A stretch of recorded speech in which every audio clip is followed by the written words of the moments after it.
The ultimatum and first strike the message arrived on a Tuesday morning at 0800 Universal Standard Time. Every screen on Earth, from the massive displays in Times Square to the humble tablets in remote villages, flickered and displayed the same cold, alien script. The translation came moments later, delivered in 17 Earth languages simultaneously. Citizens of the species designation human, your expansion into contested galactic territories has been deemed unacceptable by the Galactic Council of Civilized Worlds. You will immediately cease all colonial activities beyond your home system. Existing settlements on worlds designated as Council-protected space will be evacuated within one solar rotation. Failure to comply will result in immediate military intervention. This is your only warning. The transmission ended with the seal of the Galactic Counselor, complex geometric pattern that seemed to shift and writhe on every screen before fading. 2 Black Dot Admiral Sarah Chen stood in the command center of Earth Defense Headquarters, buried 3 kilometers beneath the Swiss Alps. Around her, hundreds of personnel worked frantically at holographic displays, their faces illuminated by streams of data flowing across the screens. The news from the surface was predictable: panic in the streets, emergency sessions of world governments, and a flood of communications from the outer colonies. Admiral, called out Lieutenant Commander Hayes from his station. We're receiving emergency transmissions from New Olympia, Kepler Station, and the mining colonies in the Centauri system. They're all asking for immediate evacuation orders. Chen's jaw tightened. New Olympia alone housed 3 million people. The idea of abandoning humanity's hard-won footholds among the stars was unthinkable. These weren't just military outposts, they were homes, schools, hospitals, entire civilizations that humans had built from nothing but rock and determination. The elevator doors hissed open, and President Victor Kane entered the command center. The tall, silver-haired leader moved with the confident stride of someone who had faced down crises before. But Chen could see the weight of this decision in his eyes. Status report, Admiral, Kane said without preamble. 17 colonies affected by the ultimatum, sir. That's approximately 12 million citizens we'd need to evacuate. Assuming we had the transport capacity, which we don't. The largest ships in our civilian fleet could maybe move 200,000 people, and that would take months. Kane nodded grimly. And our military options. Chen activated a 3-dimensional star map that filled the center of the room. Red markers indicated human colonies, while blue represented known alien positions. On paper, we're outgunned 10,000 to 1. The Council represents 47 different species with combined fleets numbering in the hundreds of thousands. We have maybe 2,000 operational warships, most of them patrol, craft, and frigates. On paper, Kane repeated, noting the emphasis, and off paper. A slight smile crossed Chen's features. Off paper, sir, they have no idea what they're dealing with. For the past 50 years, while humanity had appeared to focus on peaceful colonization and trade, Earth Defense Command had been preparing for exactly this scenario. The Terran Defense Network wasn't just a collection of military bases, it was an interconnected web of hidden installations, automated defense platforms, and experimental weapons systems that most humans didn't even know existed. Show me, Kane said. Chen gestured, and the star map transformed. Hidden installations appeared throughout human space, not just in the outer colonies, but embedded in asteroids, concealed within nebulae, and tucked away in the gravitational shadows of gas giants. The defensive network was massive, but more importantly, it was completely invisible to standard alien sensors. Project Looking Glass, Chen explained. For the past 30 years, we've been studying captured alien technology from every species that's made contact with us. Every piece of wreckage, every abandoned probe, every trade item we could get our hands on. We reverse engineered their sensor systems, their weapons, their shields. Then we built countermeasures. Kane studied the display with growing amazement. How many people know about this? Outside this room, maybe 300 across the entire defense network. Every installation is compartmentalized, every project classified beyond top secret. Even our own military doesn't know the full scope. The president nodded slowly. And you think this gives us a fighting chance? I think this gives us the ability to make them regret ever threatening humanity. 24 hours later, the Galactic Council's first reconnaissance fleet arrived at the edge of human space. It was a modest force by their standards, 4 heavy cruisers and their escorts. Commanded by Council Overseer Thane Korath of the Draconian Empire. The reptilian commander was known throughout the galaxy for his efficiency in dealing with rebellious species. Korath stood on the bridge of his flagship, the Stellar Dominion, watching the tactical display with cold satisfaction. Human space looked exactly as their intelligence had predicted. A handful of lightly defended worlds with minimal military presence. The human's largest warship was barely the size of one of his escort vessels. Overseer, his communications officer reported, were receiving a transmission from the human homeworld. Put it through. The main screen flickered, revealing Admiral Chen in her crisp blue uniform. She stood alone against a background of stars, her expression calm but resolute. This is Admiral Sarah Chen of Earth Defense Command. You are trespassing in human space. Turn around and leave immediately, or face the consequences. Korath's laugh echoed across the bridge. Bold words from such a primitive species. Admiral, you are addressing the Draconian Empire's finest commander. I have conquered worlds before. Your species learned to use fire. Stand down your pathetic forces and prepare for occupation. Chun's expression didn't change. I'll take that as a refusal. Very well. Operation Shadowfall is authorized. All units, weapons free. The transmission ended. Korath turned to his tactical officer with amusement.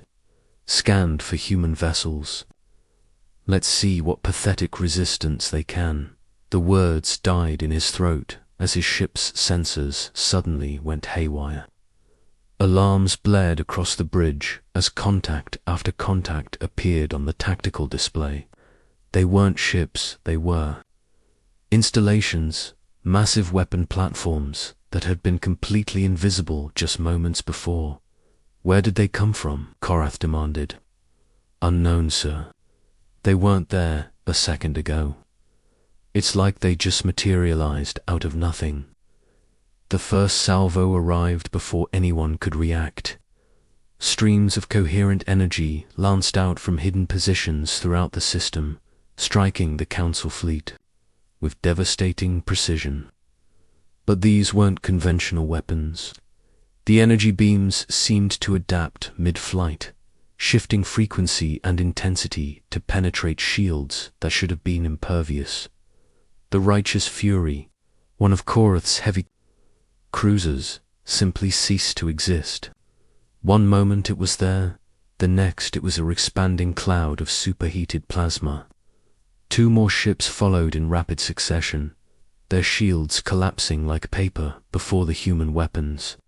Return fire. All ships, return fire, Korath roared. The surviving Council ships opened up with everything they had, sending cascades of plasma and particle beams toward the human positions. Most of the shots struck empty space. The human platforms seemed to phase in and out of reality. appearing just long enough to fire before vanishing again. Captain Jake Morrison watched the battle from the bridge of the stealth frigate Ghost. Ryder, hidden within an asteroid field just outside the combat zone. His ship was one of dozens of hidden observers, recording every detail of the Council's tactics and weapons.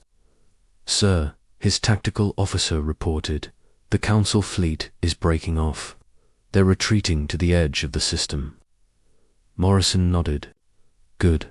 Signaled the platforms to cease fire, but maintain targeting locks, and patch me through to Admiral Chen." Chen's image appeared on the screen moments later. "Report, Captain. Phase 1 complete, Admiral. We took out 6 of their heavy units and damaged 3 more. No human casualties. The survivors are withdrawing, but they're not leaving the system. Expected. They're probably calling for reinforcements and trying to figure out what just happened. How long until they realize the truth?" Morrison consulted his instruments. "Hard to say. Their sensors are still scrambled from the ECM barrage. Could be hours, could be days." The truth was both simpler and more complex than the aliens could. Imagine, humanity's greatest weapon wasn't superior technology, it was superior understanding. Every alien species the Council represented had one thing in common. They thought in predictable patterns. They built their weapons to certain specifications, designed their tactics around established doctrines, and relied on technological superiority to win battles. Humans, on the other hand, had learned to be unpredictable. The weapons platforms weren't actually invisible, they were simply using the aliens' own sensor protocols against them.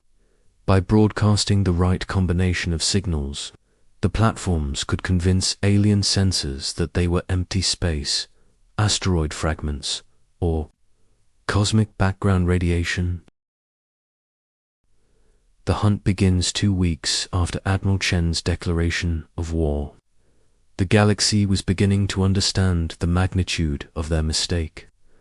The Galactic Council had mobilized the largest military force in recorded history, over 40,000 ships, from 27 different species, all converging on human space with the intention of crushing this upstart species once and for all. Council Supreme. Commander Vex Thurlan stood in the primary strategic center aboard the massive command dreadnought. Universal justice. The Calarian leader's 4 eyes moved across holographic displays showing the positions of his various fleet elements. By any measure, it was an overwhelming force. The combined firepower under his command could sterilize entire star systems. Status report, Thurlan commanded in his species-clicking language. The words automatically translated for the dozens of different alien officers working at their stations. "All battle groups are in position, Supreme Commander," reported Admiral Kellix of the Hegemony. "We have the human colonies completely surrounded. They have nowhere to run." Thurlan's mandibles clicked in satisfaction.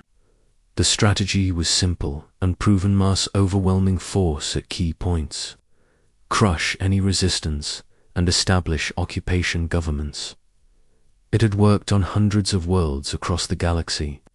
There was no reason to believe these humans would be any different. Communications: send one final ultimatum to the human leadership. Unconditional surrender within 6 hours, or we begin systematic bombardment of their colonies. The message was transmitted across human space, received by every colony, every station, every ship flying under the banner of Earth. The response came not from Admiral Chen or President Kane, but from an unexpected saucer simple mining station. In the Kepler system, Station Chief Maria Santos appeared on screens throughout the Council fleet. Behind her, miners and their families went about their daily business. Children played in corridor parks, and the routine of civilian life continued unchanged. Supreme Commander Thurlan Santos said, her voice carrying the accent of old Earth's. South America, this is Maria Santos, Station Chief of Kepler Mining Platform, Delta 7. I'm a grandmother, a civil engineer, and someone who's spent 30 years turning rocks into homes for human families. She paused, looking directly into the camera. I've received your ultimatum, and I have a response from all of us out here on the frontier. We're not surrendering, we're not running, and we're sure as hell not afraid of you. The transmission shifted, showing images from across human space colonies, continuing their daily routines. Children going to school, farmers tending their crops, scientists working in their laboratories. Life going on as if the massive alien armada didn't exist. You see, Commander, you made a fundamental error in judgment. You assumed we'd be terrified of your big ships and fancy weapons. But we're humans. We don't scare easy. Our ancestors crossed oceans in wooden boats, climbed mountains that killed half the people who tried, and shot themselves into space on controlled explosions just to see what was out there. Santos smiled, and it was not a pleasant expression. So come ahead, alien. Try to take our homes. Try to hurt our families. But understand this, every human you threaten, every child you endanger, every grandmother you try to intimidate, just makes the rest of us more determined to make you regret it.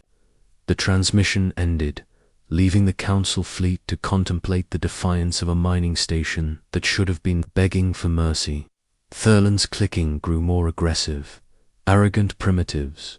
Begin the assault. Target the Kepler system. First make an example of them.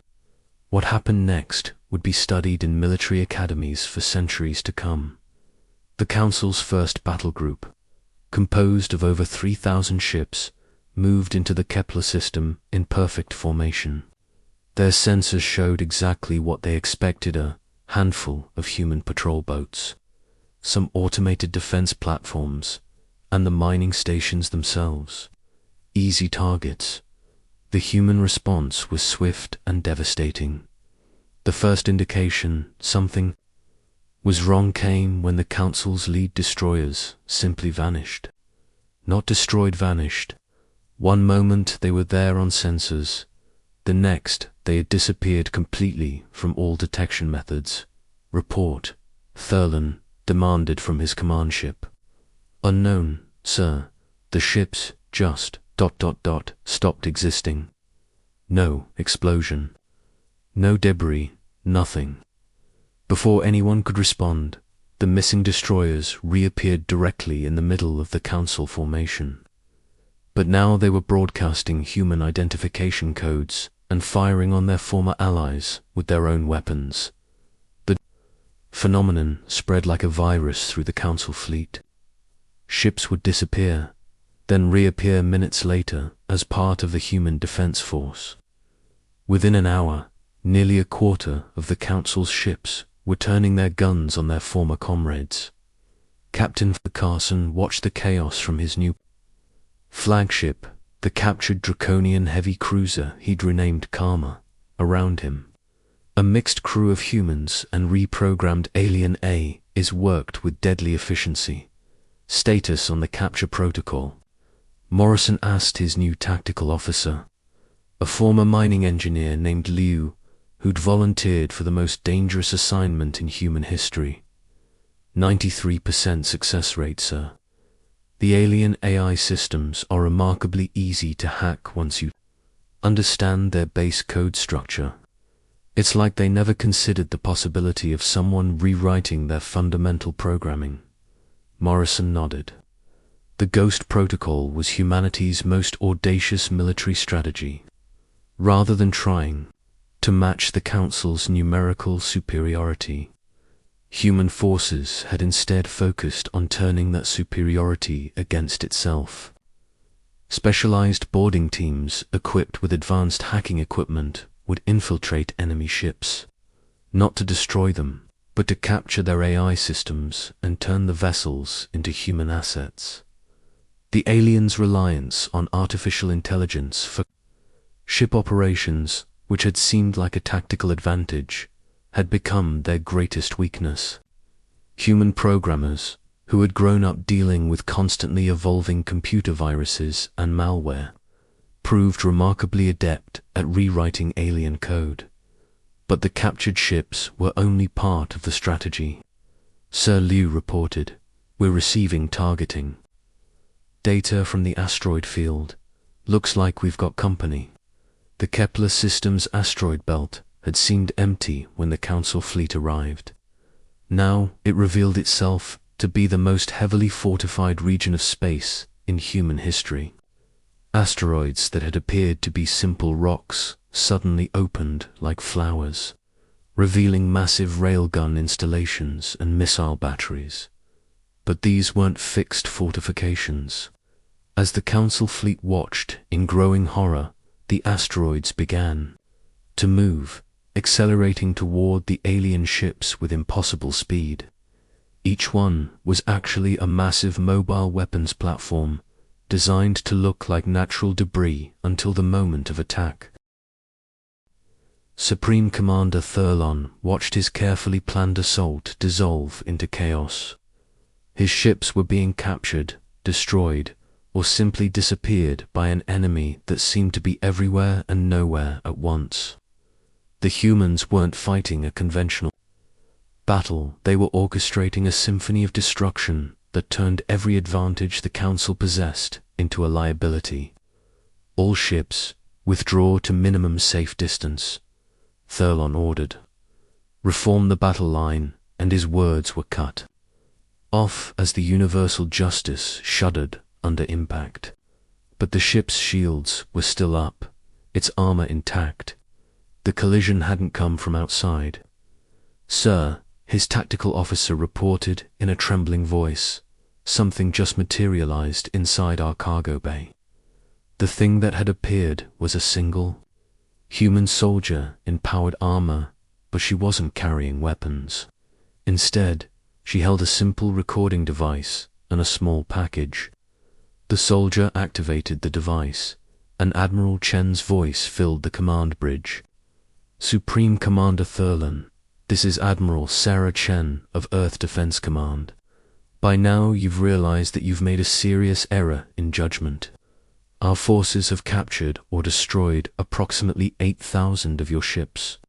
Another 10,000 are currently being evacuated by their crews as our teams take control of their systems." Thurlon's four eyes widened. The numbers were impossible. His fleet had only numbered 40,000 to begin with, and the battle had been raging for mere hours. Chen's voice continued. "The package my representative is carrying contains detailed specifications for every ship in your fleet, complete tactical analysis of your weapons and defenses, and communication codes for your entire command structure. We've been studying you for weeks, learning everything about your technology, your strategies, and your weaknesses." The human soldier placed the package on a nearby console and activated her suit's transport system, vanishing as suddenly as she had arrived. "You came to our space with the largest fleet in galactic history, believing that superior numbers would guarantee victory. You failed to understand the most basic truth about humanity. We don't fight fair, we fight to win. And we've been preparing for this war since the moment we first met another intelligent species." The recording paused, and when Shun's voice resumed, it carried a tone of cold finality. "You have 12 hours to withdraw all Council forces from human space. Any ship that remains after that deadline will be considered a legitimate military target and will be captured or destroyed. Any attempt to strike at human civilian targets will result in immediate retaliation against Council worlds." The message ended, leaving Thurlon's bridge in stunned silence. Around the Kepler system, the remnants of the once mighty Council fleet began their retreat. Ships that had arrived with confidence and overwhelming firepower limped away with skeleton crews, their AI systems wiped clean and their weapons disabled. The humans hadn't just defeated them, they had humiliated them in a way that would echo across the galaxy. But humanity's message wasn't finished. As the Council ships withdrew, every communication device in their fleet received one final transmission.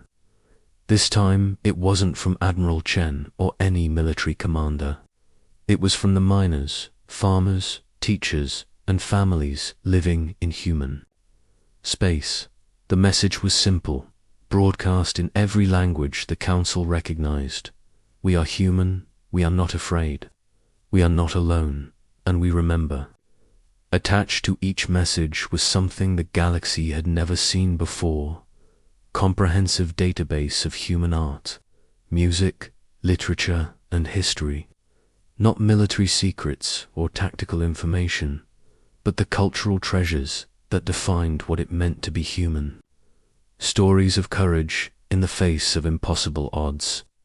Songs about standing up to bullies. Poems about the unbreakable bonds between family and friends. It was a declaration that went beyond military might or political power. It was humanity telling the galaxy exactly who they were and what they stood for. Across Council space, alien citizens found themselves exposed to human culture for the first time. They read about ordinary people doing extraordinary things, listened to music that spoke of hope and determination, and watched recordings of humans helping each other through disasters and difficulties. For many species, it was a revelation. The Council had portrayed humans as primitive and dangerous, but the reality was far different. These were people who valued creativity, curiosity, and compassion above all else. People who would risk everything to protect those they loved. The political implications were immediate and far-reaching. Council member worlds began questioning their leadership's decision to wage war against humanity. Protests erupted on dozens of planets, demanding an end to hostilities and the beginning of genuine diplomatic relations. Within a month of the failed invasion, the Galactic Council found itself facing the largest political crisis in its history. 3 member species withdrew from the alliance entirely, while 7 others demanded emergency sessions to reconsider humanity's status. And throughout it all, human forces continued their campaign of strategic disruption. Council supply lines were severed, communication networks were hacked, and military installations found themselves the targets of precision strikes that disabled rather than destroyed. The message was clear: humanity was not going away, was not backing down, and was perfectly capable of making life very difficult for anyone who threatened them. President Kane stood before the Earth Coalition Assembly 6 weeks after the failed invasion, addressing representatives from every human colony and settlement. Behind him, displays showed the latest intelligence, reports Council fleets in retreat, political upheaval across alien space, and a growing movement among younger alien species to establish diplomatic relations with humanity. My fellow humans, Kane began, we have proven something important these past weeks. We have shown the galaxy that strength is not measured in the size of your fleet or the power of your weapons. True strength comes from unity, determination, and the willingness to stand up for what you believe in. He paused, looking out at the assembled representatives. The Galactic Council came to our space believing they could intimidate us into submission. They discovered instead that humans do not bow to bullies, do not surrender our freedoms, and do not abandon our principles. In the face of threats, the applause was thunderous, echoing through the assembly hall and broadcast across human space. But we have also shown them something else, that we are not conquerors or destroyers. We are builders, creators and protectors. When we captured their ships, we treated their crews with dignity. When we defeated their fleets, we offered them safe passage home.